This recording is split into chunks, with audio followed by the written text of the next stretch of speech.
ကဲဒီကောင်ကြီးတော့တကယ်တန်တဲ့ကောင်ကြီးလိုပဲပြောရမှာဖြစ်ပါတယ်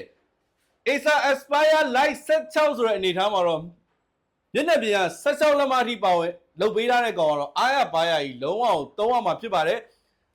Touchpad အနေထားကြီးကလည်းလုံးဝအကျယ်ကြီးကိုလည်းအားရပါရှိမယ်မှန်သားကလည်းလုံးဝအကျယ်ကြီးအားရပါသုံးရမှာဖြစ်ပါတယ်ဘေးပေါင်လေးတွေကျင်းတဲ့ Webcam Privacy Shutter ပါမယ်ပေါ့ဗျာဒီဇိုင်းကတော့ကျွန်တော် Lite 16တို့ရဲ့ဒီဇိုင်းလေးကတော့အလှပလေးသူများနဲ့မတူတဲ့ဒီဇိုင်း Acer ချင်းတူရင်တော့မှဒီဇိုင်းလေးနဲ့ငယ်ကွဲပြားနေတဲ့ဒီဇိုင်းကတော့မိုက်ပါပါ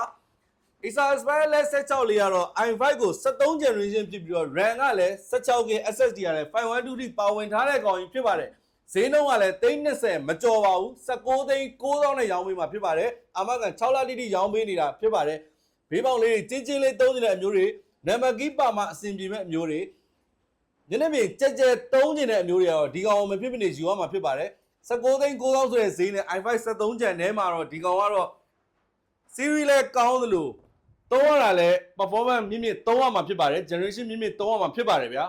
ညာဘက်ချမ်းမှာတော့ကျွန်တော် SD card slot တွေ့ရမယ် USB နှစ်ပေါက်တွေ့ရမယ် Ethernet ပေါက်လေးရဲ့ဘယ်ဘက်ချမ်းမှာတော့ USB ပေါက်ထပ်ပါလာမယ် HDMI နဲ့ဒီဘက်က Type C ပေါက်တော့ပါသေးတယ်ဆိုတော့သုံးရတာလုံးဝ perfect ဖြစ်နေပါပြီလို့ပြောရင်းနဲ့ပဲကျေးဇူးတင်ပါတယ်ခင်ဗျာ